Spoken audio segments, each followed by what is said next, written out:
وَقَدِمْنَا إِلَى مَا عَمِلُوا مِنْ عَمَلٍ فَجَعَلْنَاهُ هَبَاءً مَنْثُورًا۔ سورہ فرقان نے فرمایا 19ویں پارے کے پہلے رکوع میں، بہت سے عمل کرنے والوں کی عمل کی طرف ہم نے قصد کیا اور ان کے عمل کو ایسے کر دیا کہ ہباء منثورا، بکھرے ہوئے ریت کے ذرے کے مانند ہم نے کر دیا، ریت کے بکھرے ہوئے ذروں کی طرح کر دیا، بکھر گئے، کچھ نہیں ملا۔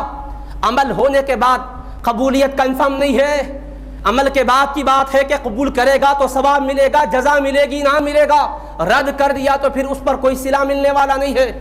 لیکن اللہ والوں سے محبت یہ وہ عمل ہے، اللہ والوں سے تعلق، اللہ والوں سے نسبت یہ وہ عمل ہے کہ رب کریم نے ہر جگہ قانون الگ رکھا، یہاں قانون الگ رکھا۔ مولا ایسا کیوں؟ تو اس کی بارگاہ سے ہمیں یہی جواب ملتا ہے، ذالک فضل اللہ یؤتیہ من یشاء، وہ عدل کا قانون ہے، یہ میرے فضل کا قانون ہے، بس میں نے اپنے فضل سے ایسا کر دیا ہے۔ کون مجھ سے پوچھنے والا؟ لا یسأل عما یفعل وہم یسألون، رب جو چاہے کرے، اس سے تو کوئی پوچھ نہیں سکتا کہ ایسا کیوں کیا۔ وہم یسألون، ہاں بندوں سے پوچھا جائے گا، جیسا ہم نے کہا ویسا تم نے عقیدہ کیوں نہیں رکھا، عقل کے گھوڑے تم نے کیوں دوڑائے، یہ ہم سے پوچھا جائے گا۔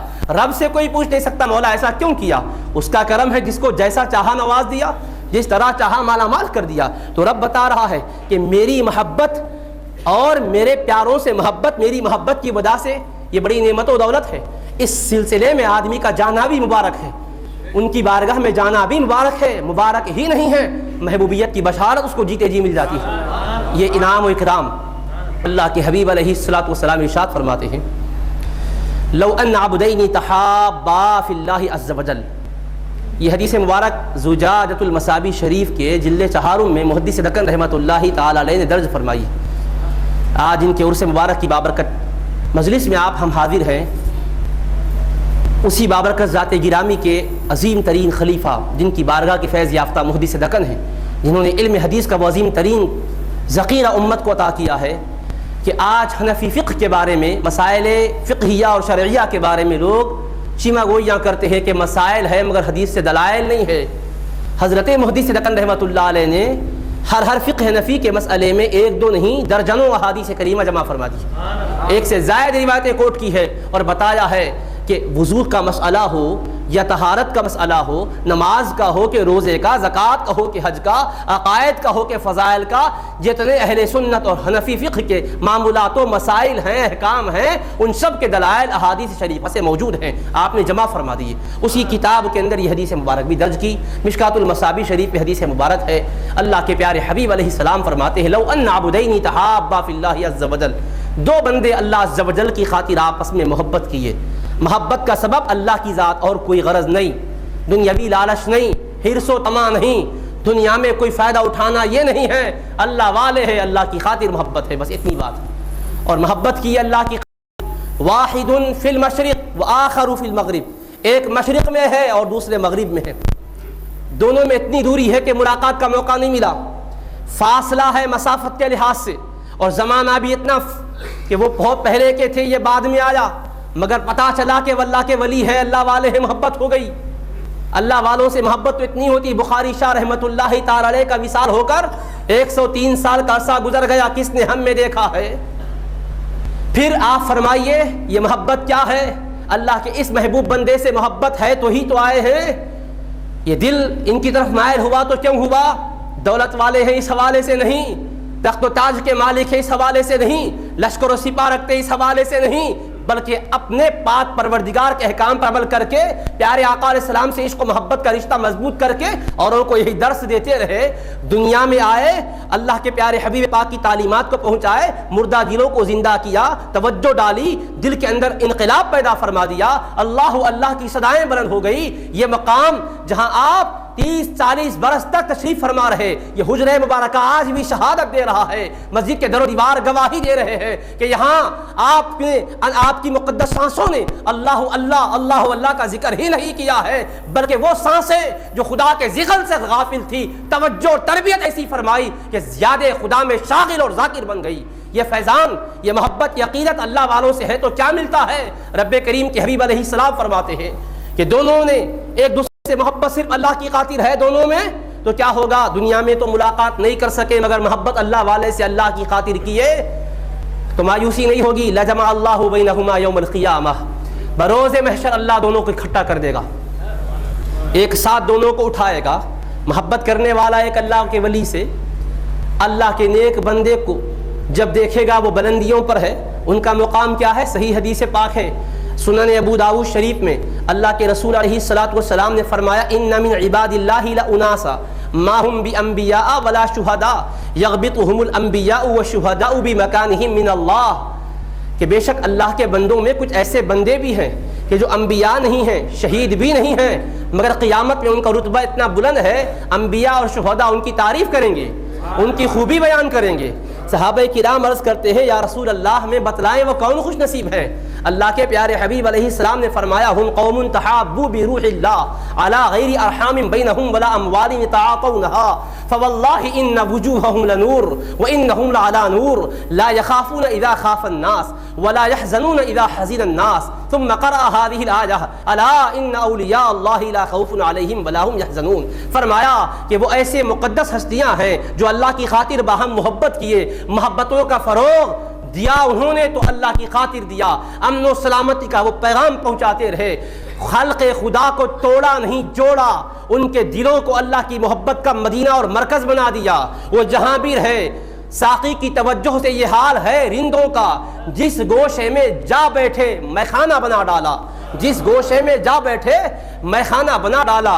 نہ پوچھ ان خرقہ پوشوں کو ارادت ہو تو دیکھ ان کو یدے بیضا لیے بیٹھے ہیں اپنی آستینوں میں، یدے بیضا لیے بیٹھے ہیں اپنی آستینوں میں. تمنا درد دل کی ہے تو کر خدمت فقیروں کی، نہیں ملتا یہ گوہر بادشاہوں کے خزینوں میں، نہیں ملتا یہ گوہر بادشاہوں کے خزینے میں.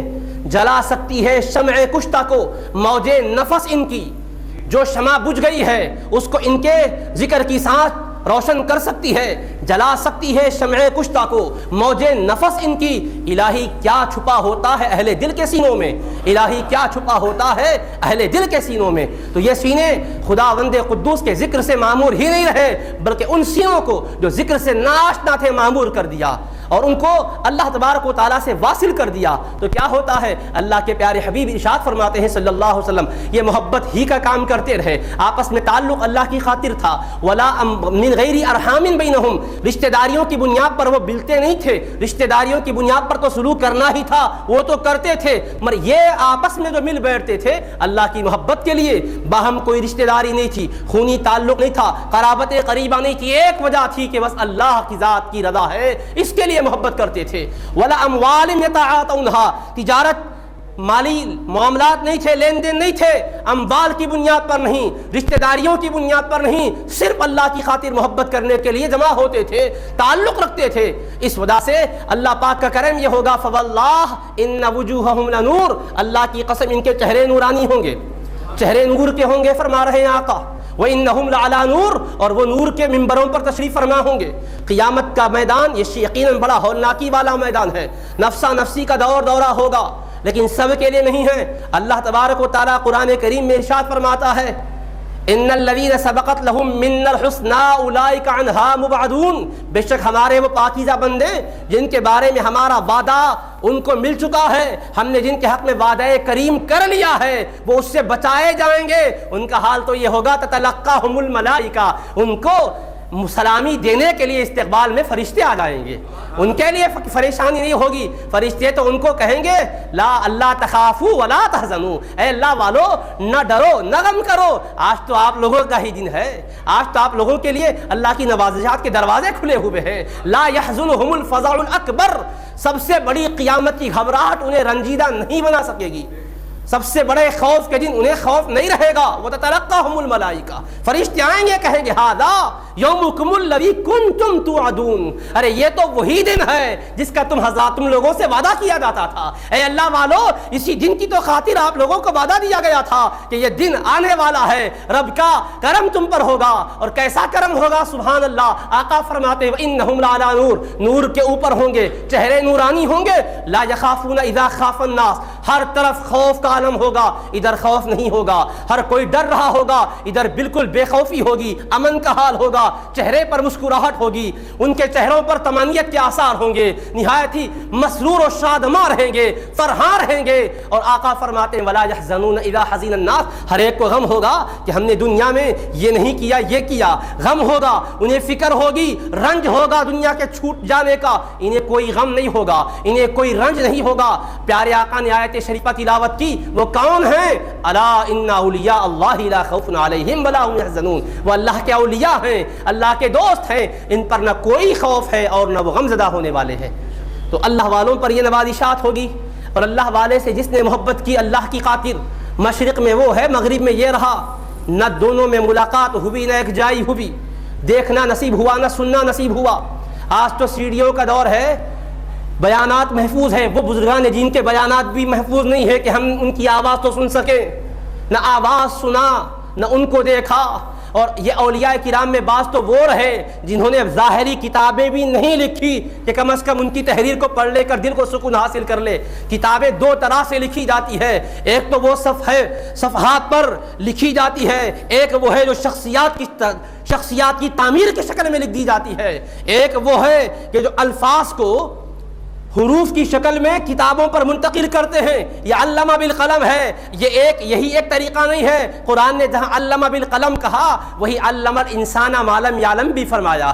اللہ قلم کے ذریعے بھی علم دیا ہے اور انسان کو وہ دیا جو وہ نہیں جانتا تھا۔ علم ایک کتابوں کے ذریعے آتا ہے، ایک سینوں سے سینوں میں منتقل ہوتا ہے، ایک علم کتابی ہے، ایک علم سینہ بسینہ منتقل ہوتا ہے۔ ان کا رب نے سینہ شرح کر دیا، انہوں نے توجہ ڈالی، ان کی برکت سے ان کے پاس بیٹھنے والوں کا سینہ کھل گیا، اس طرح سے دل میں نور منتقل ہوتا جا رہا ہے۔ تو بظاہر کتابیں بھی نہیں ہے کہ ہم ان کی کتابیں پڑھ کر ان سے محبت کر رہے ہوں، صرف اتنا ہے کہ انہوں نے خدا کے بندوں کو خدا سے ملایا، اور جن کو ملایا وہ واصل اللہ ہو گئے۔ اس طرح سے اتنا سنا، ان سے محبت ہو گئی، تو اللہ کیا کرے گا قیامت میں؟ لجمع اللہ بینہما یوم القیامہ، وہ نور کے منبر پر ہوں گے، نورانی شان ان کی ہوگی، یہ چاہنے والے ان کے قدموں میں کھڑا کر دیے جائیں گے۔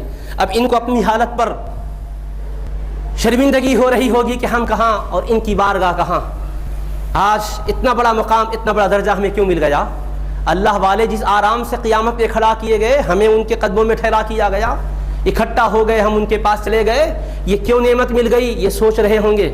اللہ تعالیٰ انہیں سوچتا ہوا نہیں رکھے گا، فرشتے جواب نہیں دیں گے، اللہ خود فرمائے گا، یقول اللہ، رب خود فرمائے گا، ھذا الذی کنت تحبہ فیہ، جس کے قدموں میں تو کھڑا کیا گیا اور تو سوچ رہا ہے کہ مجھے یہ رتبہ کیوں ملا، تو سن لے، تیری تہجد سے یہ رتبہ نہیں ملا، ذکر و تسبیح سے یہ رتبہ نہیں ملا، دعوت دین کا کام کیا اس لیے نہیں ملا، یہ ساری نیکیاں اپنی جگہ ہے، مگر آج اللہ والے کے سامنے تجھے کھڑا کیا گیا تو ان اعمال کی بنیاد پر نہیں، کنت تحبہ فیہ، اس بندے سے محبت تو کرتا تھا تو میری خاطر کیا کرتا تھا، چاہتا تھا تو میرے لیے چاہا کرتا تھا، میرے بندے کو تو نے میری خاطر چاہا تو میں نے یہ صلہ دیا کہ اس کے سامنے تجھے کھڑا کر دیا، اس کے پاس تجھے میں نے کھڑا کر دیا۔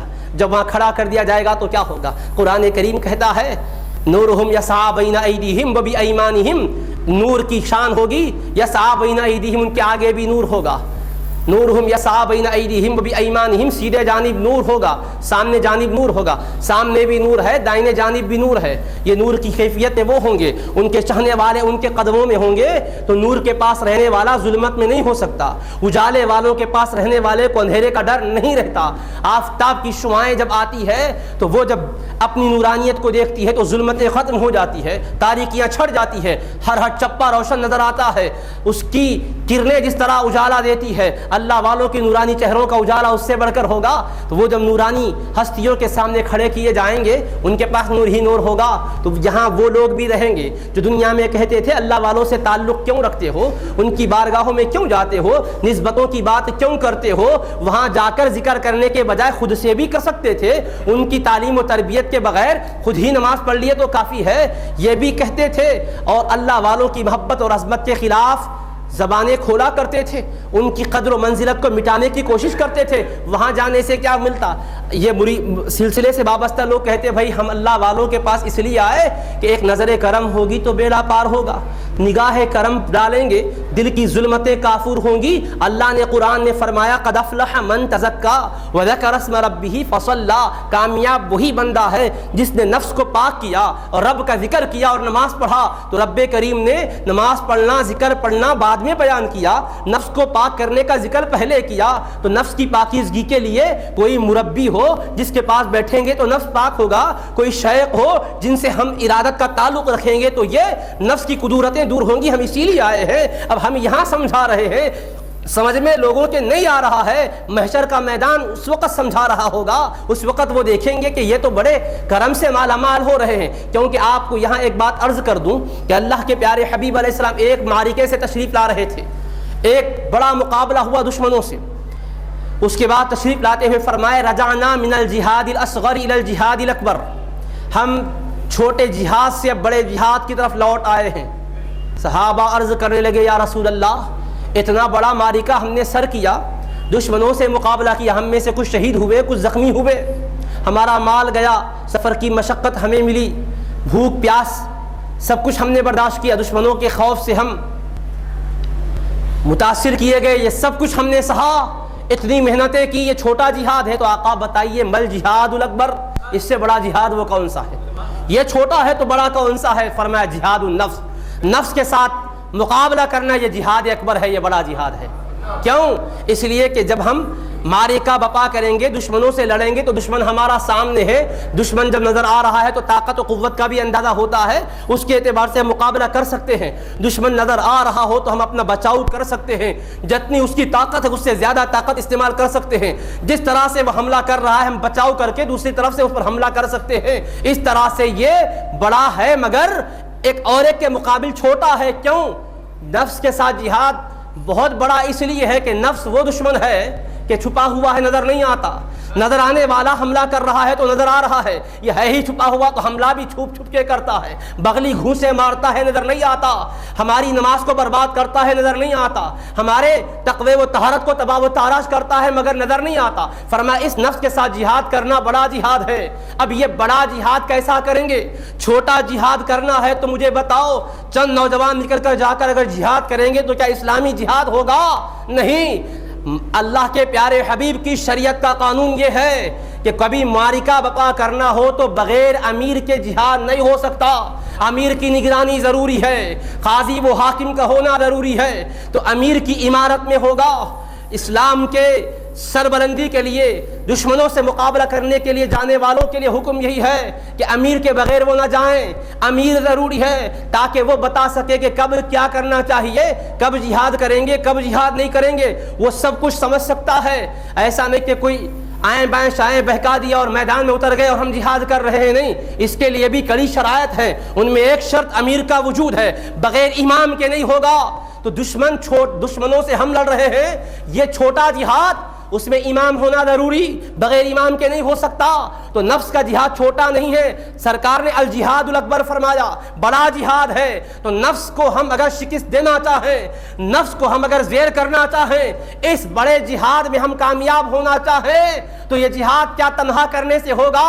ارے وہ چھوٹا جہاد بغیر امام کے نہیں ہے، نفس تو بڑا جہاد ہے، نفس کے ساتھ کرنا یہ بغیر امام کے کیسے ہو سکتا ہے؟ اس کے لیے بھی امام ضروری ہے، وہاں امام ہوگا تو جہاد اس کی نگرانی میں ہوگا، اور نفس سے جہاد کرنا ہو تو یہاں بھی امام کی ضرورت ہے۔ وہ امام کون ہے؟ اللہ کے اولیاء ہیں، وہ شیوخ طریقت ہے، وہ پیرام کبار ہے، وہ مرشدین گرامی قدر ہے۔ تو یہ وہ ہے کہ ہمارے اس نفس سے جہاد میں ہمارے امیر ہیں، وہ ہمارے امام ہیں، ان کی توجہ سے، ان کے بتلائے ہوئے طریقے سے تلقین ذکر وہ کرتے ہیں، اس کے مطابق ہم چلتے ہیں تو جناب اس نفس کو ہم زیر کر سکتے ہیں، ورنہ پٹکی دینے والا کسی طریقے سے بھی ہمیں پٹکی دے دیتا ہے۔ ایک مرتبہ کا واقعہ ہے، ایک جناب نماز پڑھ رہے تھے، دروازے کے باہر ایک شخص کھڑا ہوا نظر آیا، وہ نماز پڑھ کے باہر نکلے، جناب کیوں ٹھہرے ہوئے ہو؟ تو فرمایا، کہنے لگا فلاں کو بھٹکانے کے لیے کھڑا ہوا ہوں۔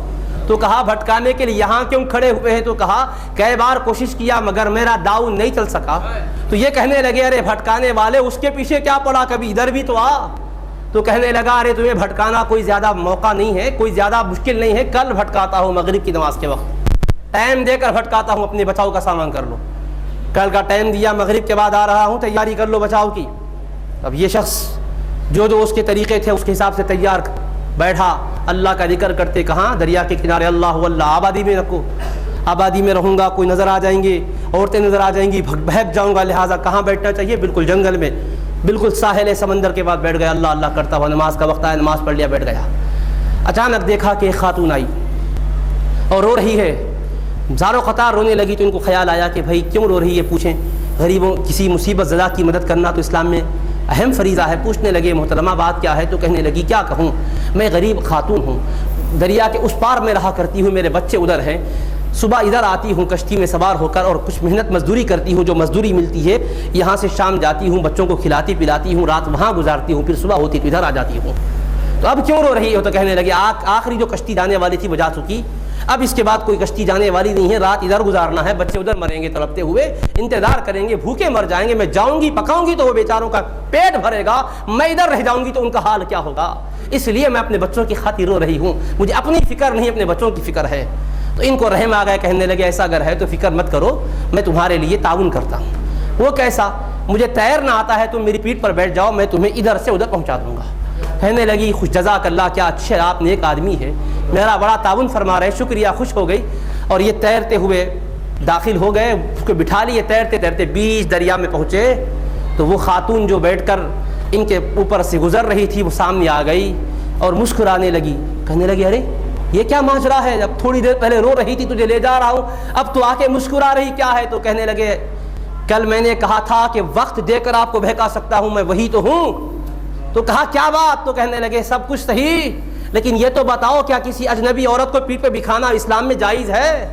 تمہارے پاس صحیح علم نہیں تھا، تمہیں عبادت کا گھمنڈ تھا جو تباہ کر دیا، اگر صحیح تربیت میں ہوتے تو تم سوچتے کہ ایک عورت کو اگرچہ کہ مصیبت زدہ ہے مگر کیسے بٹھاؤں، تدبیر کرتے، عورت کا ہاتھ تمہارے ہاتھ کو ٹچ نہ ہوتا، اس کا بدن تمہارے بدن سے مس نہ ہوتا۔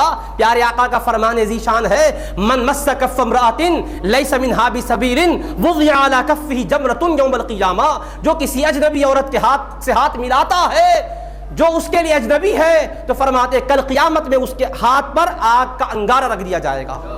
اجنبی عورت کو ہاتھ لگانا کہاں اسلام میں جائز ہے؟ تو پٹکی دینے والا ایسا پٹکی دیتا، اسی لیے رب کریم نے ہم پر لطف و کرم کیا، فرمایا یا ایھا الذین آمنوا اتقوا اللہ وابتغوا الیہ الوسیلۃ وجاہدوا فی سبیلہ لعلکم تفلحون، اے ایمان والو اللہ سے ڈرو، وابتغوا الیہ الوسیلہ، اس کی بارگاہ میں وسیلہ تلاش کرو، وجاہدوا فی سبیلہ، اس کی راہ میں مجاہدے کرو، لعلکم تفلحون، تاکہ تم کامیاب ہو جاؤ۔ بعض لوگ یہ کہتے ہیں اللہ سے ڈرو اور وسیلہ تلاش کرو سے یہ مراد نہیں ہے کہ اللہ والوں کا وسیلہ لو، وسیلہ تلاش کرو کا مطلب نماز کے ذریعے اللہ تعالیٰ کا قرب تلاش کرو، روزے کے ذریعے اللہ کا قرب تلاش کرو، حج کے ذریعے اللہ کا قرب تلاش کرو۔ وسیلے سے مراد اللہ والے کہاں لکھا ہوا ہے قرآن میں؟ وہاں وسیلہ ہے، اس سے مراد اللہ کے قریب کرنے والے نیک اعمال ہیں۔ اگر ایسا ہی ہے تو ہم پوچھیں گے اتقوا اللہ وابتغوا الیہ الوسیلہ ہے، اے ایمان والو اللہ سے ڈرو اور اللہ کی بارگاہ میں وسیلہ تلاش کرو۔ وسیلہ تلاش کرو کا مطلب نیک اعمال کر کے اللہ کے قریب جاؤ، یہ مطلب ہے۔ تو اتقوا اللہ کے معنی کیا؟ چوری کرنا ہے؟ اتقوا اللہ کے معنی کیا؟ برے کام کرنا ہے؟ اتقوا اللہ کہتے ہی اس کو ہے کہ انسان نیک اعمال کرے، برائیوں سے بچے۔ تقوی کا معنی کیا ہے؟ تقوی کہتے امتثال الاوامر واجتناب النواہی، کرنے کے کام کرنا، بچنے کے کاموں سے بچنا، یہی تقوی ہے۔ تو اللہ نے فرمایا اے ایمان والو اللہ کا تقوی اختیار کرو، تو مطلب نماز پڑھو، روزہ رکھو، زکوٰۃ دو، حج کرو، اخلاق حسنہ کے پیکر بنو، سچائی کو پھیلاؤ، دھوکہ نہ دو، غیبت نہ کرو، ظلم نہ کرو، خیانت نہ کرو، عیاری اور مکاری نہ کرو، نگاہوں کو تباہ و تاراج نہ کرو، ہاتھ کا پیر کا زنا نہ کرو، دل کو پاک و صاف رکھو۔ یہ ساری باتیں تقوی میں آ ہی گئی۔ تو اعمال صالحہ اختیار کرنا تقوی میں آیا۔ پھر اس کے بعد اللہ فرما رہا ہے اور اللہ کی طرف وسیلہ تلاش کرو، تو وسیلے کا معنی بھی وہی ہے، تو وہی بات کا تکرار ہو رہا ہے، اسی کا ریپیٹیشن ہو رہا ہے۔ تو قرآن کریم ہے، آپ کا ہمارا کلام نہیں ہے۔ اللہ پاک جو فرما رہا ہے، پہلے جو فرمایا وہ ایک مستقل بات تھی، دوسرے میں جو فرما رہا دوسری مستقل بات ہے۔ ادھر فرمایا اے بندو، اے کلمہ پڑھنے والو، اے مجھے ماننے والو، نماز روزہ زکوٰۃ و حج کے پابند بن جاؤ۔ اس کے ساتھ یہ فرما رہا ہے اس کے تم پابند بن جاؤ گے تو کافی نہیں ہوگا، پٹکی دینے والا، گمراہ کرنے والا بھی تو ہے، وہ تو لائسنس یافتہ ہے، کہہ کے آیا ہے فَبِعِزَّتِكَ لَأُغْوِيَنَّهُمْ أَجْمَعِينَ، تیری عزت کی قسم ان سب کو گمراہ کر کے رکھ دوں گا۔ وہ تو کہہ کے آیا، اور اب نے کیا کہا؟ فرمایا جا فَإِنَّكَ مِنَ الْمُنذَرِينَ، تجھ کو میں نے قیامت تک کے لیے مہلت دے دی ہے، جا تو وہ تو لائسنس یافتہ ہے، گمراہ کرنے کا لائسنس رکھتا ہے کہ مجھے چھوٹ دے میرے مولا، گمراہ کروں گا۔ اللہ نے فرمایا جا تجھے چھوٹ ہے، مگر ایک بات سن لے، ان عبادی لیس لک علیہم من سلطان، جو میرے پیارے بندے ہیں ان پر تیرا مکر نہیں چل سکتا، وہ تیرے داؤ میں نہیں آ سکتے، تیرے پیچ میں نہیں آ سکتے۔ تو اللہ تبارک و تعالیٰ نے استثناء کر دیا، وہ ہر ایک کو بہکائے گا، نماز و روزہ زکوٰۃ و حج میں بھی بہکائے گا۔ تو اللہ نے فرمایا میرے پیارے بندوں تک وہ پہنچ نہیں سکے گا، وہاں جا کر مات کھا جائے گا۔ اسی لیے رب نے فرمایا اتقوا اللہ وابتغوا الیہ الوسیلہ، اللہ سے ڈرو، اس کے قرب کے لیے وسیلہ تلاش کرو۔ اللہ والوں کا دامن تھام لو تو کیا ہوگا؟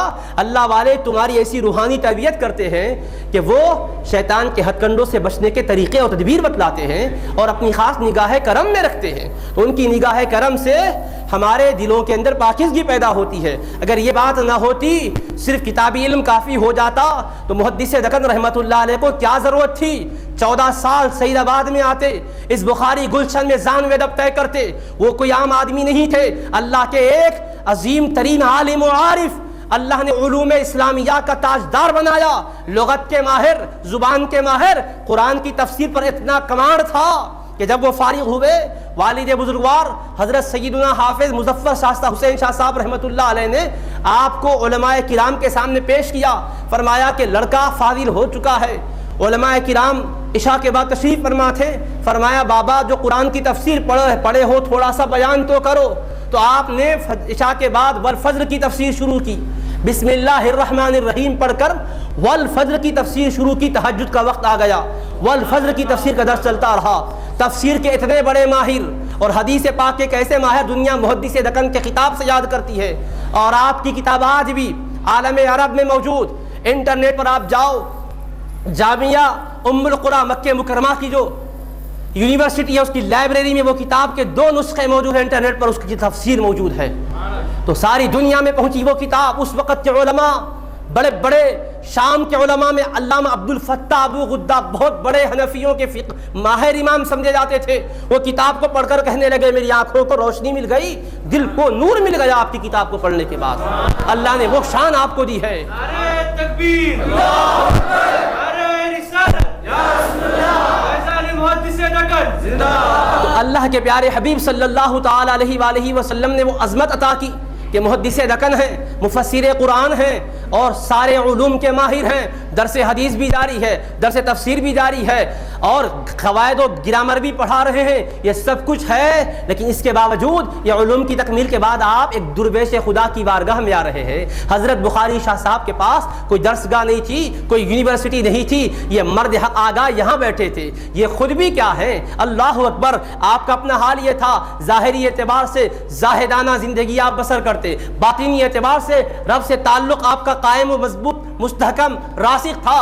بظاہر آپ عدالت اسلامیہ کے منصف کے عہدے پر فائز، لیکن برائے نام دنیا کی وہ مصروفیت کو اختیار کیے ہوئے تھے، لیکن حالت یہ تھی دست بکار، دل بیار، ہاتھ کام کر رہا ہے، دل اللہ کی یاد میں لگا ہوا ہے۔ اس طرح سے آپ ملازمت بھی کر رہے ہیں، اس میں جا کر مصروفیت وہاں جو تھی اس کے مقررہ کام کو کرتے اور دل اپنے مولا کی یاد میں لگا رہتا، بس اس کے بعد باقی وقت ذکر و اذکار میں گزرتا۔ حضرت سیدنا حاجی مستان شاہ صاحب مجذوب رحمۃ اللہ علیہ کی بارگاہ میں آ کر بیٹھا کرتے۔ حضرت سیدنا نقشبند دکن شاہ سعد اللہ رحمۃ اللہ تعالی علیہ سے آپ نے بیعت کی، ان سے نقشبندی طریق میں سلوک طے کیا، خلافت و اجازت حاصل کی۔ خاندانی اعتبار سے آپ خانواد قادریہ کے چشم و چراغ ہیں، اور نقشبندی طریق کی آپ نے تکمیل شاہد نقشبند دکن حضرت سعد اللہ شاہ صاحب رحمۃ اللہ علیہ کے مقدس ہاتھوں پر کی، ان کی نگرانی میں فرمائی۔ اس کے بعد آتے اس مجذوب کی بارگاہ میں بیٹھتے، اللہ والوں سے کیا ملتا، دل کی دنیا آباد ہوتی۔ حضرت محدث دکن خود لکھتے ہیں کہ حضرت سعد اللہ شاہ صاحب آپ کے وہ پیر تھے، لیکن یہ وہ پیر طریقت تھے، یہ پیر صحبت تھے۔ طریقت میں سلوک ان کے پاس طے کرتے تھے، اور صحبت میں آپ ان کی یہاں بیٹھا کرتے تھے۔ تو پیر صحبت ہیں، اور حالت یہ تھی کہ ان کی بارگاہ میں بیٹھا کرتے۔ پھر اس کے بعد جاتے آتے ایک مرتبہ ایسا وقت آیا کہ مجذوب صاحب کا دنیا سے جانے کا وقت آیا۔ آپ نے فرمایا کہ بخاری شاہ تھوڑا سا پانی پلاؤ۔ اٹھ کر گئے، پانی لا کر دیا، پینے کے بعد فرمایا تھوڑا سا تم بھی پی لو۔ بس وہ پانی پیے، اس پیالے میں کیا تھا خدا جانے۔ انہوں نے پانی پی کر جو بچا ہوا پانی تھا پیالے میں بخاری شاہ رحمۃ اللہ علیہ کو پلا. اس سے پہلے وہ جاہل نہیں تھے، عالم تھے، مفسر تھے، متبحر، شریعت کے عالم تھے، اور عدالت کے عہدے پر منصف کی حیثیت سے فائز کسی غیر کو نہیں کیا جاتا. جو قضائے شرعی کا علم رکھتا ہو، احکام اسلامیہ پر عبور رکھتا ہو، اسی کو تو قاضی بنایا جاتا. یہ عہدہ آپ کو اسلامی مملکت میں ملا تھا. اب یہاں پانی کا پیالہ پی گئے، دل کی دنیا میں عجیب انقلاب آ گیا، عجیب انقلاب آ گیا. بس محویت کا عالم ہے، استغراق کی کیفیت ہے. یہ دل دنیا سے اچاٹ ہو چکا. بس اب کہا انہوں نے بیٹھیے، حضرت بیٹھ گئے. اس کے بعد تھوڑی دیر کے بعد خیال آیا کہ ملازمت کا ٹائم ہے، جاؤں. اٹھنا چاہتے تھے، فرمایا بیٹھ جاؤ، پھر بیٹھ گئے. دوبارہ فرمایا جب جانے کا ارادہ کیا تو بیٹھ جاؤ، پھر بیٹھ گئے. سے بارہ ارادہ فرمایا تو کہا بیٹھ جاؤ، بیٹھ گئے. اب بیٹھ ایسے گئے کہ پھر اٹھنے کا نام ہی نہیں. افاقہ طاری نہیں ہوتا، بس ایک استغراق کا عالم ہے، ایک عجیب محویت کا عالم ہے. اللہ کے جلووں میں الحمدللہ سرشار ہیں. تجلیات الہیہ کی پہم بارشیں برس رہی ہے. ہمیں اندازہ نہیں ہے اللہ کے انوار و تجلیات کا، ہم اندھے ہیں، ہمیں کیا پتا. اللہ کے محبوب پاک علیہ السلام ارشاد فرماتے ہیں ان تعبد اللہ کانک تراہ، اللہ کی عبادت اس طرح کرو گویا تم اس کو دیکھ رہے ہو. اللہ کے محبوب نے اگر ایسا اللہ کا جلوہ روحانی اعتبار سے، نورانی شان سے بندے کے لیے ممکن نہ تھا تو یہ نہیں فرماتے تھے آقا کانک تراہ، گویا کہ تم اس کو دیکھ رہے ہو. یہ مشاہدہ ہے کہ بندہ رب کی عبادت میں یوں مصروف ہو گویا وہ اللہ کے تجلیات کو دیکھ رہا ہے. اور یہ نہیں ہے تو فرمایا فإنہ یراک، اتنا تو اپنے اندر کمال پیدا کر کے چلے کہ خدا اس کو دیکھ رہا ہے. خدا بندے کو دیکھ رہا ہے، یہ مراقبہ ہے. بندہ خدا کو دیکھ رہا ہے کہ کیفیت میں ہو تو مشاہدہ ہے. حقیقی شان میں تو خدا کو دنیا میں دیکھنا کسی کے لیے نہیں رکھا. وہ سرکار دو عالم علیہ السلام کی شان ہے کہ رب نے اپنا دیدار ماتھے کی آنکھوں سے بیداری میں مصطفیٰ کے لیے رکھا ہے. یہ روحانی ہے دیدار، یہ خاص کرم والا دیدار ہے، جسمانی طور پر نہیں، قلب کی آنکھوں سے اللہ اپنے ولیوں کو جلوہ دکھاتا ہے. امام اعظم ابو حنیفہ رحمۃ اللہ علیہ سے منقول ہے کہ آپ نے خواب میں 100 مرتبہ رب کا دیدار فرمایا. یہ خواب والا قلبی دیدار ہے. یہ تجلیات کی پہم عجیب انداز کی بارش سے ہوتی ہے. بس اس کیفیت میں سرشار بیٹھ گئے تو بس بیٹھ گئے، اب اٹھنے کا نام ہی نہیں ہے. حضرت پر نزا کا عالم طاری ہو گیا، وصال ہو گیا، بس وہیں بیٹھ گئے، ان کی بارگاہ میں بیٹھ گئے. اب وہ کیا فیض مل رہا ہے، وہ کیا پا رہے ہیں، اللہ جانے. کیفیت ایسی ہے، ہزاروں تدبیریں کی جاتی ہیں مگر اٹھتے نہیں ہیں. مختلف قسم کی کوششیں کی گئی مگر کوئی کوشش کارگر نہیں ہوئی. بالآخر یہیں پر آپ کی خانقاہ بنا دی گئی، حجرہ بنایا گیا، مسجد بنا دی گئی. یہیں ذکر ہو رہا ہے، عبادت ہو رہی ہے. بس نمازوں کے وقت ہوش باقی، بس کسی چیز کا خیال نہیں. بس محویت کا عالم طاری ہے. اللہ تبارک و تعالیٰ جانے کیا کیا تجلیات کی برسات ہو رہی تھی. اس کے بعد پھر اللہ پاک نے کرم کیا کہ آپ کو جو جلبوں سے مالا مال کیا، وہ چاہتا تھا کہ یہ فیض مخلوق میں بٹے، تو پھر اللہ تبارک و تعالیٰ نے آپ کو مسند رشد و ہدایت پر فائز کیا. پھر آپ دعوت و ارشاد کا، رشد و ہدایت کا پیغام پہنچانے لگے. اس زمانے میں محدث دکن رحمۃ اللہ علیہ آپ کی بارگاہ میں رجوع ہوئے. ایک دن دو دن نہیں، ہم اگر اپنے شیخ سے مرید ہوتے ہیں ہفتے میں ایک بار جانا ہمارے لیے بڑا مسئلہ ہے. وہاں روزانہ فجر کی نماز میں یہاں حاضر ہوا کرتے. حسینی علم سے نکلتے یہاں آتے، اور 40 دن کا نہیں تھا، 14 سال تک کا معمول تھا.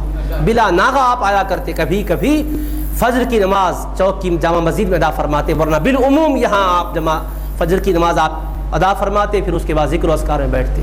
نماز پڑھنا تھا. حضرت واز بھی نہیں فرماتے تھے، واز کرنے والے بھی نہیں تھے، ذکر ہی ہو رہا تھا. یہ ذکر گھر میں بیٹھ کے بھی کر سکتے تھے، وہی تسبیح لے کر اللہ واللہ کرنا ہے. محدث دکن کو کیا ضرورت تھی یہاں آنے کی؟ آج ہمیں اندازہ نہیں ہے اللہ والوں کی بارگاہ کے فیوز و برکات کا.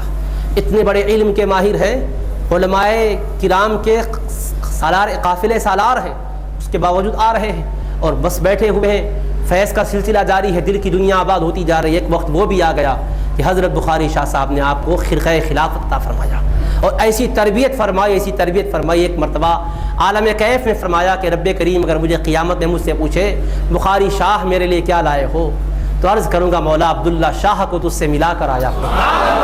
شیخ کو بھی اتنا ناز ہے، تو شیخ کو اتنا ناز ہے حضرت پر، تو اب اندازہ کیجئے وہ کیا کیا فیض و برکات کی بارشیں ہوئی ہوگی. تو اللہ تبارک و تعالیٰ فرما رہا ہے وَابْتَغُوا إِلَيْهِ الْوَسِيلَةَ، تم تقوی کی زندگی بسر کرو، تم اعمال صالحہ کرو، مگر اس پر بھروسہ نہ کرنا اللہ والے کا دامن تھامنا. اللہ والے تمہیں واصل اللہ کرتے ہیں. ابھی آپ نے سنا اللہ والے ہیں جو اللہ سے ملا دیتے ہیں، اللہ والے اللہ سے ملاتے ہیں. اور یہ طریقہ یہی ہے سرور کونین علیہ الصلوۃ والسلام کے لیے. اللہ نے فرمایا یزکیہم ویعلمہم الکتاب والحکمہ، اللہ کے محبوب دلوں کو پاک کرتے ہیں اور کتاب و حکمت کا علم دیتے ہیں. دلوں کو پاک کرنے والا دلوں کی گندگیوں کو جانے یہ بھی ضروری ہے. نہ جانتا ہو تو پاک کیسے کرے گا؟ بھئی کپڑے کو میں اسی وقت پاک کروں گا مجھے پتا ہو کہ کپڑا میلا اور ناپاک ہو چکا ہے. اگر مجھے پتا ہی نہیں ہے تو میں کیسے پاک کروں گا؟ تو پاک کرنے کے لیے گندگی دور کرنے والا گندگی کو جاننا بھی ضروری ہے کہ ہے کہاں، تبھی تو دور کرے گا. اللہ نے فرمایا وَيُزَكِّيهِمْ، میرے حبیب دلوں کو پاک کرتے ہیں. تو مطلب دلوں کی گندگیوں کو جانتے ہیں کہ کس کے دل میں کفر ہے، کس کے دل میں نفاق ہے، کس کے دل میں کینہ کپٹ ہے، کس کے دل میں حسد ہے، کس کے دل میں بغض ہے، کیا کیا خرابیاں ہیں آقا دیکھتے ہیں. تو سرکار دو عالم اسلام کے فیض سے اولیاء امت کو یہ مقام ملا ہے، وہ مریدین کا تزکیہ کرتے ہیں، دلوں پر اللہ کے لطف و کرم سے نظر ڈالتے ہیں. اور کیوں نہ ڈالیں؟ اللہ کے حبیب خود فرماتے ہیں اتقوا فراست المؤمن فانه ينظر بنور اللہ، مومن کی فراست سے ڈرو اس لیے کہ وہ اللہ کے نور سے دیکھتا ہے. تو مومن کا دیکھنا اللہ کے نور سے ہوتا ہے. عام مومنوں کی بات نہیں ہے، یہ اللہ والوں کی، مومنین کاملین کی بات ہے. نور اللہ سے دیکھتے ہیں، سبھی اللہ کے نور سے دیکھتے ہیں. ہماری آنکھوں میں نور کس کا ہے؟ کسی اور کا تو نہیں ہے. آنکھ میں نور اللہ ہی نے پیدا کیا ہے، مگر ہم اس سے دیکھتے ہیں تو دیوار کے پیچھے نظر نہیں آتا، اس سے دیکھتے ہیں تو جسم کا کپڑا نظر آتا ہے، کپڑے کے پیچھے کا جسم نظر نہیں آتا. اور اللہ والوں کو وہ نور ملتا ہے اسی آنکھ میں، جب وہ دیکھتے ہیں تو کپڑا بھی نظر آتا ہے. نہ صرف یہ کہ چمڑا نظر آتا ہے، اس کے اندر کی دل کی کیفیت بھی، دل بھی نظر آتا ہے، دل کی کیفیت بھی نظر آتی ہے. آج تو ہم دیکھتے ہیں ایکس رے کے ذریعے سے دل کی کیفیتیں معلوم کی، دل کو دیکھتے ہیں کہ دل کی کیا حالت ہے، کیا کیا اوزار و حالات ہیں معلوم ہوتا ہے. مگر کوئی آج تک ایسا آلہ نہیں ایجاد کر سکا جو یہ بتاتا ہو کہ کس کے دل میں کس سے محبت ہے، کس کے دل میں کس سے نفرت ہے.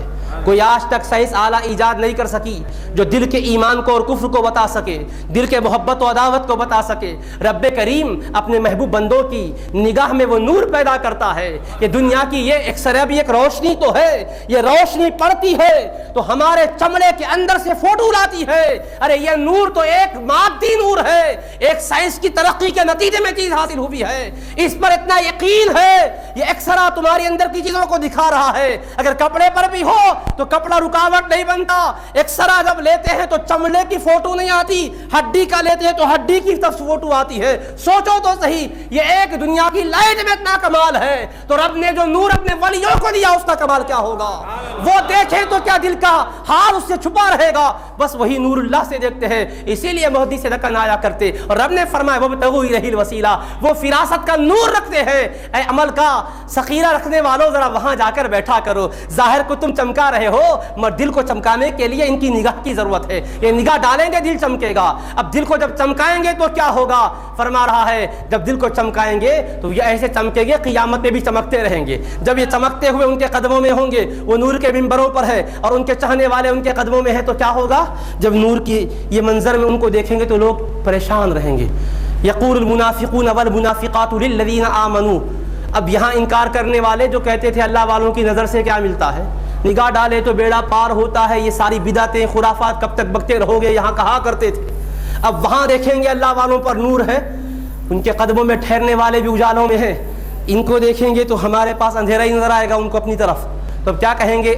انظرونا، اے ایمان والو، اے اللہ والوں کے قدموں میں رہنے والو، انظرونا، ذرا ہم پر ایک نظر تو ڈال لو، ذرا ہمیں پل مڑ کے دیکھ تو لو. کہیں گے ٹھہرو ٹھہرو ہم بھی پیچھے آ رہے ہیں، ذرا رک جاؤ، آپ کا جو نور ہے کچھ ہمیں بھی مل جائے. کیا کریں گے؟ نقتبس من نورکم نمشی خلفکم، نہیں ہم تمہارے پیچھے چلیں گے، نہیں کہہ رہے ہیں نقتبس من نورکم، تاکہ تمہارے نور سے کچھ ہم بھی فائدہ اٹھا لیں. رک جاؤ، ہمیں دیکھ تو لو، ایک نظر ہم پر ڈالو، نظر سے جو نور آئے گا ہمیں بھی وہ روشنی مل جائے گی، رک جاؤ. تو یہاں کہتے تھے نظر سے کیا ملتا ہے، وہ نظر کا فیض وہاں دیکھیں گے تو پکاریں گے ذرا ہمیں دیکھ لو. یہاں اللہ والوں کی نظر پر بحث ہو رہی تھی، وہاں ان کے قدموں میں رہنے والوں سے کہیں گے ذرا ہمیں تو دیکھ لو، ہمیں ذرا ادھر مڑ کے تو دیکھ لو. نقتبس من نورکم، تاکہ تمہارے نور سے ہم بھی فائدہ اٹھا لیں. اللہ والے بھی جواب دیں گے بھی نہیں کہ فرشتوں سے اللہ کہلوائے گا ارجعوا وراءکم فالتمسوا نورا. یہاں اب کیا روشنی مانگنے آئے ہو؟ زندگی میں تو انکار کرتے تھے، اولیاء کے نور کا تو انکار کرتے ہی تھے، میرے مصطفیٰ کے نور کا بھی انکار کرتے تھے. کہتے تھے کئی کا نور؟ کیا لائٹ کے جیسا نور ہے؟ نور ہے تو ہدایت کا نور ہے، ایسا ویسا تعویلات کرتے تھے. اب یہاں کہہ رہے ہیں ذرا دیکھو تو صحیح، ہم آپ سے نور لے لیں گے. کہاں کا نور؟ ارجعوا وراءکم، پلٹ کے پیچھے جاؤ، فالتمسوا نورا، ادھر جا کے نور تلاش کر لو. وہ مڑ کر سچ مچ بھی دیکھیں گے، شاید روشنی ملتی ہوگی. فضرب بینہم بسور لہ باب، اللہ پاک فرمائے گا فوراً ایک دیوار اٹھا دو. اب وہ پلٹ کر دیکھیں گے تو بس فوراً ان کے اور ان کے بیچ میں دیوار کھڑی کر دی جائے گی. ینادونہم پکاریں گے مڑ کر کے یہ تو دیوار آ گئی, پہلے دور سے صحیح نظر آ رہے تھے اب تو بیچ میں دیوار آ گئی. کہیں گے الم نکم معکم, ارے کیا ہوا ہم کیا تمہارے ساتھ نہیں تھے؟ آج ہم کو چھوڑ کر تم آگے بڑھ گئے, ہم دیوار کی اس طرف رہ گئے, اجالے میں تم ہو گئے, اندھیریوں میں ہم بھٹکتے پھر رہے ہیں. الم نکم معکم, کہیں گے بلا کیوں نہیں, ہاں تم تو ساتھ تھے مگر ہمارے جیسا عقیدہ رکھتے تھے, ساتھ رہتے تھے مگر کیا کرتے تھے, ساتھ اٹھتے بیٹھتے بھی تم فساد ہی مچاتے تھے. کیا کیا کہتے تھے, کہنے لگے تم تھے بلا ولکنکم فتنتم انفسکم وتربصتم وارتبتم وغرتکم باللہ الغرور, تم لوگ ہمارے ساتھ تھے مگر اپنے آپ کو فتنوں میں ڈال چکے تھے, تم شک شبہ کی وادیوں میں بھٹکتے پھرتے تھے, عقیدے میں تمہارے ڈاماڈول تھا, تذبذب کا شکار تھے, گدھے کا عقیدہ تھا ہے یا نہیں کی کیفیت میں رہتے تھے, اگر مگر میں رہتے تھے. یقین والے کہاں سے چلے کہاں پہنچے, یقین والے کہاں سے چلے کہاں پہنچے, وہ اہل شک ہے جو اگر میں مگر میں رہتے, اگر اور مگر میں رہنے والے اہل شک. یقین والے نکلے کہاں سے پہنچے کہاں, نکلے تھے یہاں سے پہنچے اولیاء کے قدموں میں, محبت سے سفر شروع کیے تو قدموں تک پہنچ گئے. محبت یعنی خالی زبانی محبت کی بات نہیں, محبت کیے, ان کے بتلائے ہوئے طریقوں پر چلے, ذکر کرتے رہے, نماز پڑھتے رہے, سنتوں پر عمل کرتے رہے, اس تعلیم و تلقین کے ساتھ کامیابی کی زندگی بسر کرتے رہے. چلے تھے کہاں سے کہاں پہنچے, وہاں پہنچے لجمع اللہ بینہما یوم القیامہ, اللہ ان کو ان کے پاس جمع کر دے گا. اب اگر مگر میں رہنے والے کیا ہے, وہ اہل شک ہیں جو اگر میں مگر میں رہتے ہیں. اب کہیں گے کہ ذرا ہمیں دیکھ لو تاکہ نور مل جائے, تو کہا جائے گا پیچھے مڑ کے جاؤ, وہاں سے روشنی تلاش کر لو.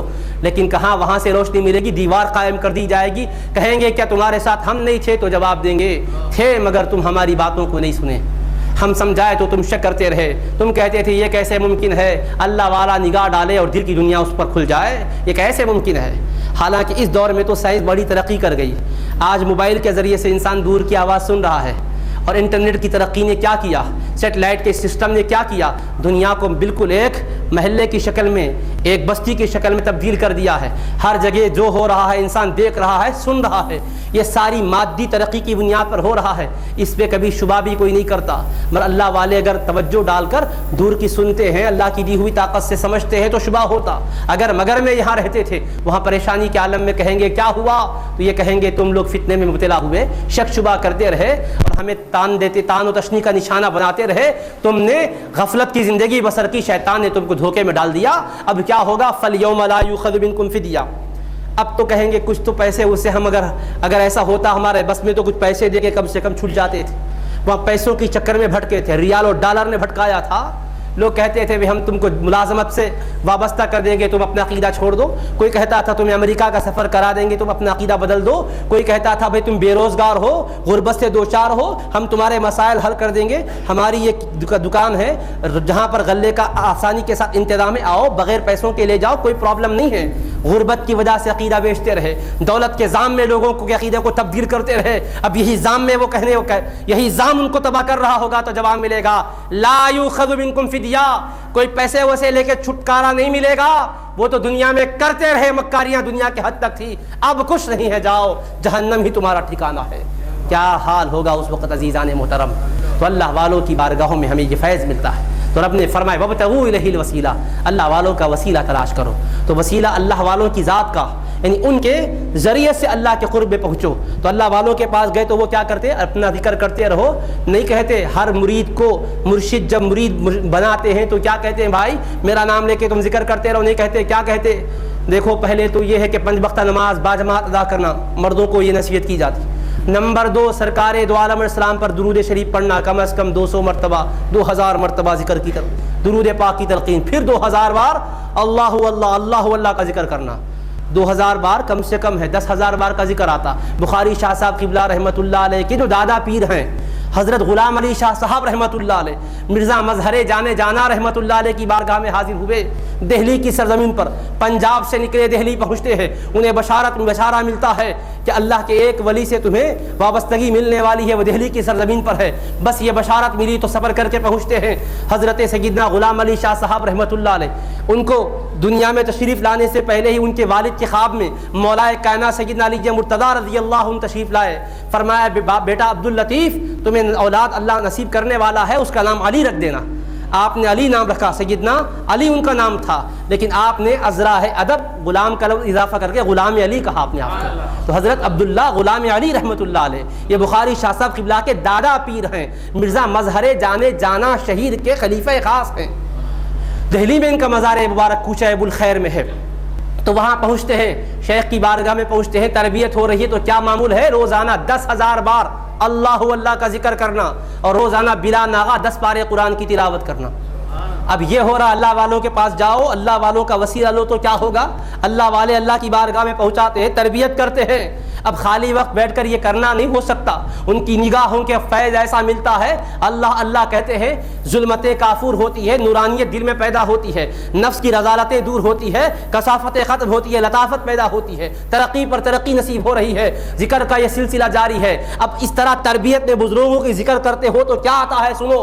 حضرت غلام علی شاہ صاحب رحمۃ اللہ علیہ ایک چھوٹے سے حجرے میں ذکر کر رہے ہیں، اور حالت یہ ہے کہ آپ کے پاس ایک مختصر حصیر ہے بچھانے کے لیے، اور سر پر تکیہ نہیں ہے، سر کے لیے، سر رکھنے کے لیے ایک اینٹ رکھ لیے ہیں. بس اتنا سادگی کے ساتھ آپ ذکر میں ریاضتوں میں مصروف ہیں. اچانک ایک مرتبہ ایک کتا آپ کے حجرے میں داخل ہو گیا. ہم عبادت کرتے ہیں ولیوں کے بغیر تو غرور ایسا آتا ہے، ہم عبادت کر کے کہتے ہیں ولی بھی عبادت کیے، ہم بھی عبادت کیے، تو ہم بھی کیا ولی نہیں بن سکتے عبادت کر کے؟ ہم بھی کیا ان کی طرح نہیں ہو سکتے؟ ہمیں عبادت کے بعد یہ غرور آتا ہے. اللہ والوں کو تربیت ایسی ملتی ہے. کتا داخل ہوا تو گھر میں کمرے میں کیا کہنے لگے؟ اے اللہ، میں اس قابل تو رہوں نہیں کہ تیری بارگاہ میں تیرے ولیوں کا وسیلہ پیش کر سکوں. کہنے لگے اے اللہ، میں اس قابل نہیں کہ تیرے پاک بندوں کا وسیلہ تیری بارگاہ میں پیش کر سکوں. مولا تیری اس مخلوق کے صدقے میں تو مجھ پر رحم فرما دے. مولا تیری اس مخلوق کے صدقے میں جو بے گناہ مخلوق ہے، مولا بے زبان مخلوق ہے، کرم فرما دے.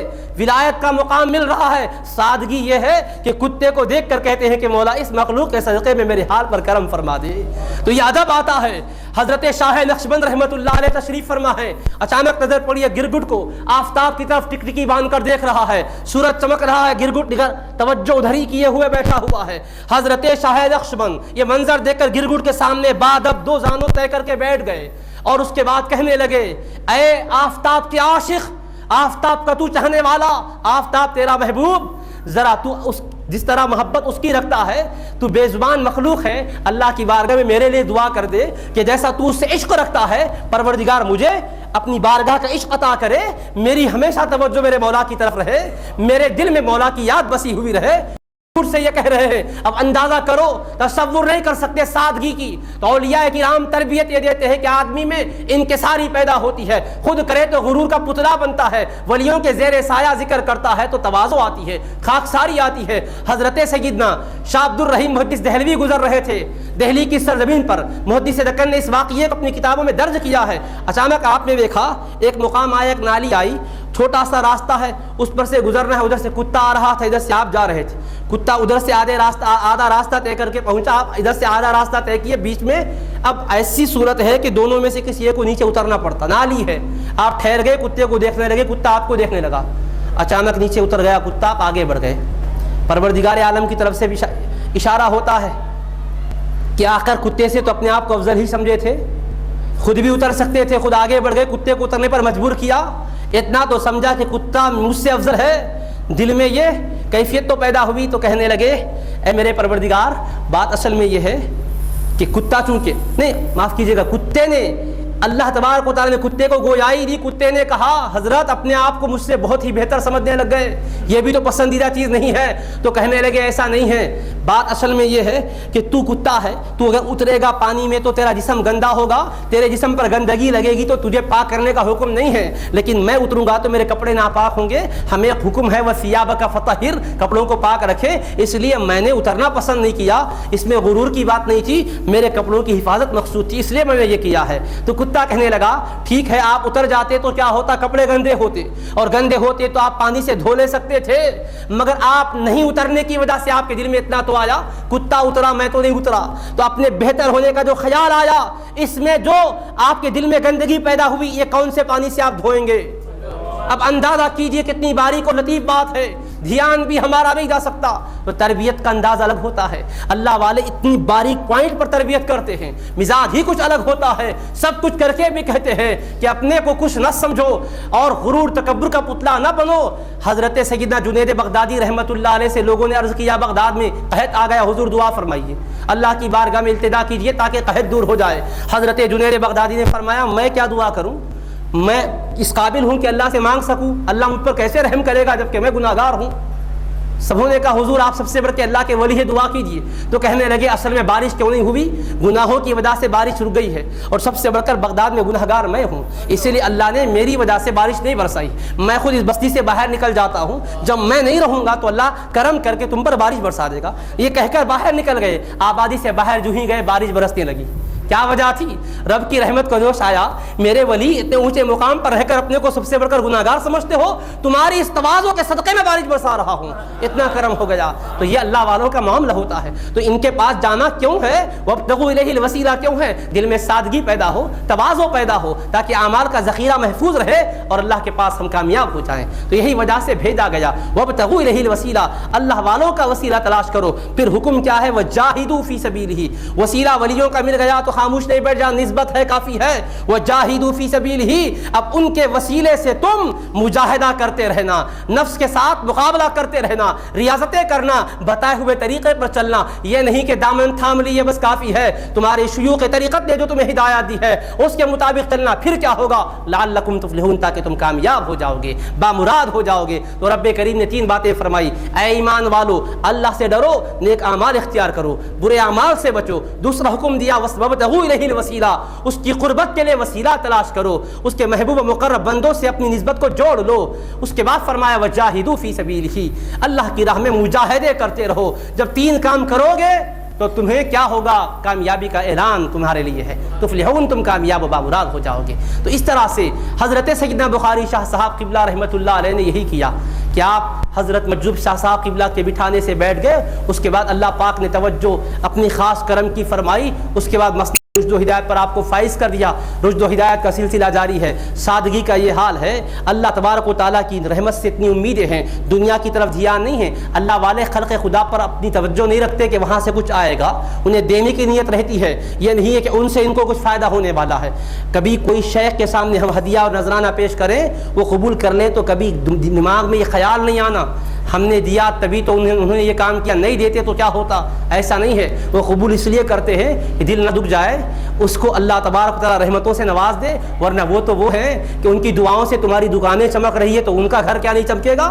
وہ اگر دعا کر دے تو ہماری روزگی میں برکت ہو رہی ہے تو ہمارے دینے سے ان کا کیا چلے گا؟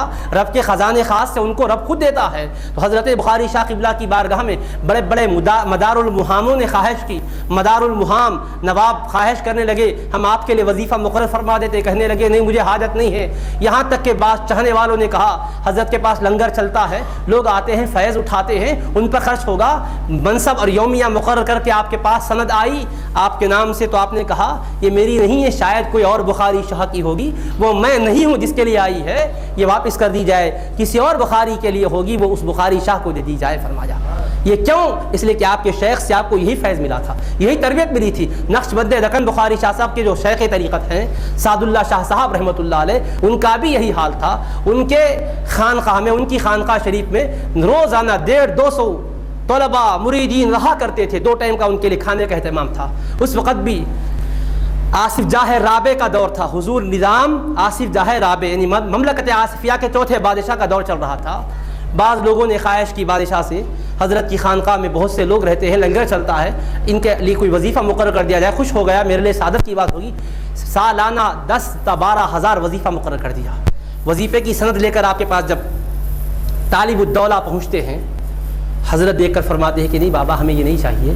تو یہ کہنے لگے حضرت ناصر الدولہ نے اصرار کر کے نظام چہارم سے یہ منظوری لے لی ہے، خدا را آپ اس کو رد نہ کیجئے، اگر آپ رد کر دیں گے تو میں معطوف ہو جاؤں گا۔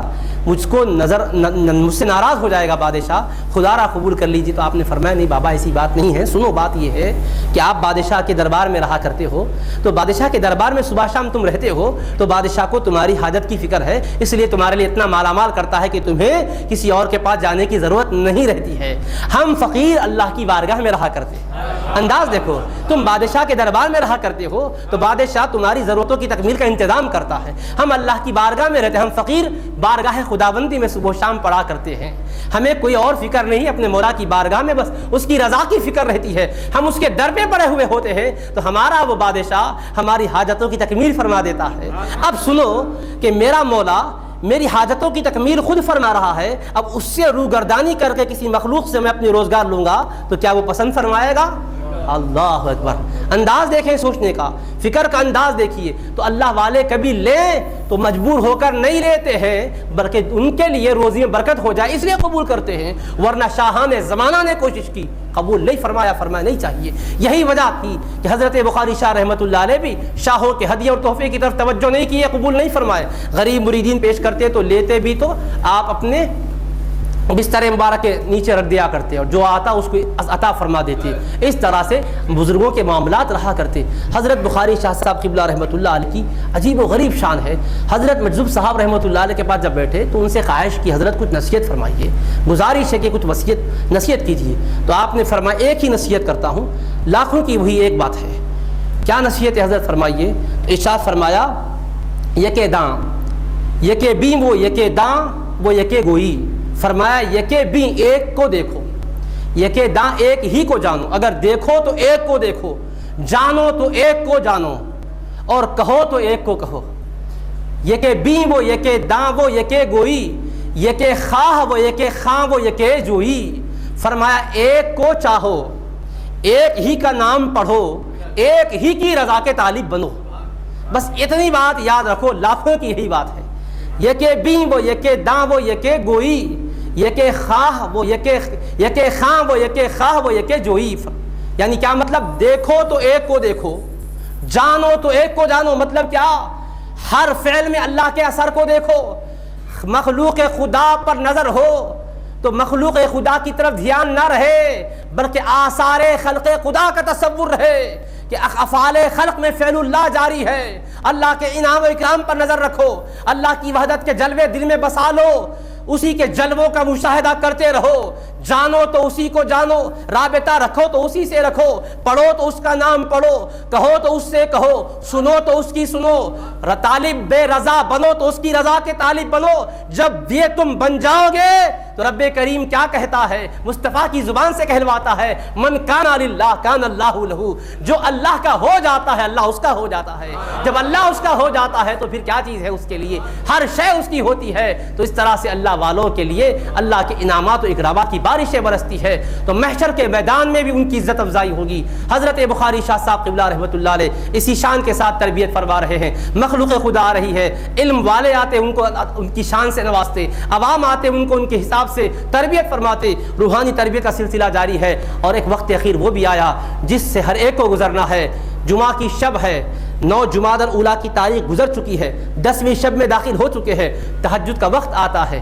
وقت تہجد معمول کیا ہے؟ آپ کے مجاہدے کا حال ذکر کرتے ہیں، محدث دکن فرماتے ہیں قائم اللیل اور صائم النہار ادنا حصہ تھا آپ کے مجاہدوں کا، ادنا حصہ تھا، یعنی رات بھر قیام کرتے رہتے، دن میں صوم داؤدی کے اعتبار سے روزہ رکھا کرتے۔ جو مسنون روزہ ہے، ایک دن روزہ رکھنا، ایک دن بغیر روزے کے رہنا، یہ ذرا مشقت ہوتا ہے، نفس پر بار پڑتا ہے، ایسا روزہ رکھا کرتے اور پھر ہمیشہ اللہ کے ذکر میں مخلوق اللہ کی طرف متوجہ کرنے میں لگا رہتے۔ تہجد کا وقت آیا، قاری یاسین شریف پڑھ رہا ہے اور یاسین کی تلاوت کرتے ہوئے اس آیت پر پہنچتے ہیں قیل ادخل الجنہ، کہا گیا کہ جاؤ جنت میں چلے جاؤ، جنت تمہارا انتظار کرے، ادخل الجنہ، جنت میں داخل ہو جاؤ۔ جب قاری اس جملے پر پہنچتا ہے قرآن کریم کی اس آیت کے حصے پر تو آپ کی روح مطہر قفس عنصری سے پرواز کر جاتی ہے۔ رب دکھاتا ہے شب جمعہ ہے۔ شب جمعہ کیا ہے؟ شب جمعہ مصطفیٰ کے نور کے اس دنیا میں منتقل ہونے کی شب ہے۔ نور مصطفیٰ جب حضرت سیدنا عبداللہ رضی اللہ عنہ کی پشت مطہر سے حضرت سیدہ آمنہ رضی اللہ عنہ کے بطن مقدس میں منتقل ہوا تو جمعہ کی شب تھی۔ تو شب جمعہ کی خاص نسبت ہے نور مصطفیٰ سے، کیوں؟ زندگی بھر اسی حبیب پاک کے عشق کے ترانے گاتے رہے، انہی کے عظمت اور محبت کے نغمے الاپتے رہے، انہی کا ذکر مبارک کرتے رہے، کراتے رہے، تو رب نے وہ فضل کیا کہ تہجد کے لمحات عطا کیے، جمعہ کی شب عطا فرمائی. اور جمعہ کی شب کیا ہے؟ رب سے لقاء کی بھی شب ہے. قیامت قائم ہوگی، جمعہ کا دن ہوگا. قیامت کیا ہے؟ ہمارے لیے تو فنا کا دن ہے، اللہ والوں کے لیے اللہ سے لقاء کا دن ہے. اور قیامت کا دن اللہ نے جمعہ کو بنایا ہے، جمعہ کے دن قیامت برپا ہوگی. تو گویا ملاقات رب کے لیے اللہ والوں کے حق میں وہ رکھا گیا. رب نے آپ کو بلایا بھی تو شب جمعہ بلایا، اس شان سے بلایا. قرآن پڑھنے والا اس آیت پر پہنچتا ادخل الجنہ، جنت میں آؤ. رب کریم فرماتا ہے فرشتوں میرے محبوب بندے کی روح کو نکال لو تاکہ جاتے جاتے بھی دنیا کی کرامت کو دیکھ لے کہ جنت میں آ کہا جا رہا ہے تو روح بدن سے جا رہی ہے. تو بلانے سے نہیں، یوں ہی نہیں گئی بلکہ رب تبارک و تعالیٰ کے بلانے سے روح نکل کے جاتی ہے، عزت و تکریم سے نوازا جاتا ہے. شریعت پر عمل کرنے کا ایسا جذبہ تھا. وصال مقدس کے بعد بھی آپ کی کرامت یہ ظاہر ہوئی. آپ نے وصیت کی تھی، چونکہ فقہ حنفی میں یہ مسئلہ ہے کہ نماز جنازہ مسجد میں ادا کرنا مکروہ ہے، مسجد کے باہر ادا کرنا چاہیے. اور یہی بات امام الصوفیہ محی الدین ابن عربی رحمۃ اللہ علیہ نے بھی لکھی ہے. اب اسی وجہ سے آپ نے نصیحت کی تھی کہ جنازے کی نماز میری مسجد میں نہیں ہونا چاہیے بلکہ مسجد کے باہر کھلے حصے میں ہونا چاہیے، سنت کی مکمل پیروی ہو، تجہیز و تکفین میں سنت و مستحب کی رعایت رہے. اس وقت مکہ مسجد میں عام طور پر جب جنازے کی نماز پڑھی جاتی تھی، آپ نے فرمایا تھا یہ کہ یہاں میری جنازے کی نماز مسجد کے باہر کے حصے میں پڑھی جائے کیونکہ مسجد میں پڑھنے کو فقہا نے مکروہ کہا ہے.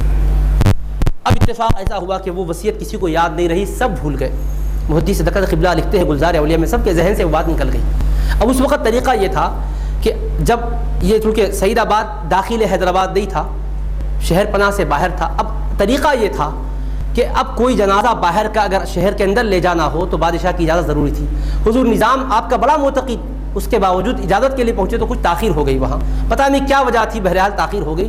تاخیر زیادہ ہونے کی وجہ سے یہ طے کر لیا گیا کہ حضرت اجالہ شاہ صاحب قبلہ رحمۃ اللہ علیہ کی درگاہ کے پاس جو کھلا میدان ہے وہیں پر آپ کی جنازے کی نماز پڑھا دی جائے. چنانچہ سب لوگ جمع ہو گئے، ویسی نماز جنازہ ادا ہو گئی. جو ہی جنازے کی نماز ادا کر کے لوگ فارغ ہوئے، اطلاع آتی ہے کہ بادشاہ کی طرف سے اجازت مل گئی ہے کہ مکہ مسجد نماز جنازہ کے لیے آپ کو لایا جائے. اس وقت سب کی آنکھوں سے آنسو بہہ گئے، سب کو یاد آ گئی آپ کی وصیت. آپ نے فرمایا تھا کہ میری جنازے کی نماز مسجد کے اندر نہیں بلکہ باہر کے حصے میں پڑھائی جائے کیونکہ اندر پڑھنا مکروہ ہے. تو آپ کو اس عمل پر، اس فقہی مسئلے پر عمل کرنے کا خیال اتنا تھا کہ وصال کے بعد لوگ تو بھول گئے تھے مگر ایسی صورت ہوئی، ہزاروں کوشش کے باوجود وہ کامیاب نہیں ہو سکے. آپ نے جو فرمایا وہی پورا ہوا. اس طرح سے یہ کرامت ظاہر ہوئی. لیکن ایک غلط فہمی میں کہیں مبتلا نہ ہو. اب تقریباً مسجدوں میں نماز جنازہ ہو رہی تو پھر یہ کہ حرام ناجائز ہو جائے گا. تو چونکہ باہر اگر کھلی جگہ مسجد نماز پڑھنے کی نہیں ہے اور اگر ٹریفک جام کر کے پڑھ رہے ہیں تو یہ بھی پسندیدہ نہیں ہے. تو ایسی صورت میں اور پھر میت سے کوئی چیز نکلنے نہ پائے، مسجد آلودہ نہ ہونا پائے، مسجد ملوث نہ ہو اور باہر اگر کوئی مناسب جگہ نہ ہو تو مسجد میں جنازے کی نماز پڑھنا اب مکروہ بھی نہیں رہتا ہے. علت کے ساتھ حکم ہے. اور اس وقت ایسا تھا کہ کھلی فضا میں پڑھنے کے لیے کوئی مشکل نہیں تھی، اس لیے وہ صورتحال تھی. اب اگر ایسی صورتحال اگر ہم ہر مسجد کے پاس باہر لے کے جنازے کو لائیں گے، سڑک کو اگر ہم روک دیں گے تو شریعت اسلامی ایسا بھی نہیں کہتی ہے کہ دوسروں کے لیے اذیت کا سبب بن جاؤ. ایسی صورت میں صحن مسجد میں پڑھ لی جا سکتی ہے. اگر وہاں بھی گنجائش نہیں ہے تو بصورت مجبوری مسجد میں نماز جنازہ ادا کرنے کی فقہا نے اجازت دی ہے. مگر چونکہ عمومی طور پر اس وقت ایسی صورتحال تھی کہ باہر پڑھنا مشکل نہ تھا، آپ نے فرمایا اس طرح. اور اللہ پاک کا کرم یہ ہوا کہ وصال کے بعد بھی کرامت ظاہر ہوئی. تو اتباع سنت کا جذبہ دیکھیے، چھوٹے سے چھوٹے عمل کو بھی آپ نے خلاف مستحب اختیار نہیں کیا، مستحب اور آداب کی رعایت فرمائی. اس طرح سے دنیا سے آپ رخصت ہوئے اور آج بھی آپ کا فیضان جاری ہے. تمام اولیاء کرام کا یہی مشن ہے. صرف حضرت بخاری شاہ قبلہ رحمۃ اللہ علیہ کی بات نہیں ہے، سلسلے نقشبندیہ کے بزرگوں ہی کی بات نہیں ہے. تمام سلاسل قادری، نقشبندی، چشتی، سہروردی سب سلسلے پہنچتے ہیں بارگاہ مصطفیٰ کی طرف، سب لے کر جاتے ہیں وہیں پر. یہ ساری نہریں ہیں اور سمندر ہے مصطفیٰ کی بارگاہ. اسی سمندر مصطفیٰ سے نکلنے والی یہ نہریں ہیں اور جو بھی نہر ہے اس میں فیض اسی بحر مصطفیٰ کا ہے، اسی دریائے حبیب کبریا کا ہے. تو مختلف انداز ہے، یعنی چمنستان مصطفیٰ کے مختلف پھول ہیں، سارے پھولوں کو جمع کر لو تو گلدستہ بن جاتا ہے. یہ سارے سلسلے کیا ہے؟ چمن حبیب کبریا کے رنگارنگ پھول ہیں. ہر ایک کی خوشبو الگ انداز کی ہے, ہر ایک کا ذائقہ الگ انداز کا ہے, مگر سب کا مقصد صرف یہی ہے کہ مصطفیٰ علیہ السلام کی بارگاہ میں پہنچائیں, سرکار کے ذریعے سے رب کی معرفت نصیب ہو جائے. اللہ تبارک و تعالی ہمیں اولیاء کرام کے طریق پر چلنے کی توفیق عطا فرمائے اور ہماری دنیا اور آخرت کو کامیاب بامراد بنائے. وصلی اللہ تعالی علی خیر خلقہ وآلہ وصحبہ اجمعین والحمد للہ رب العالمین.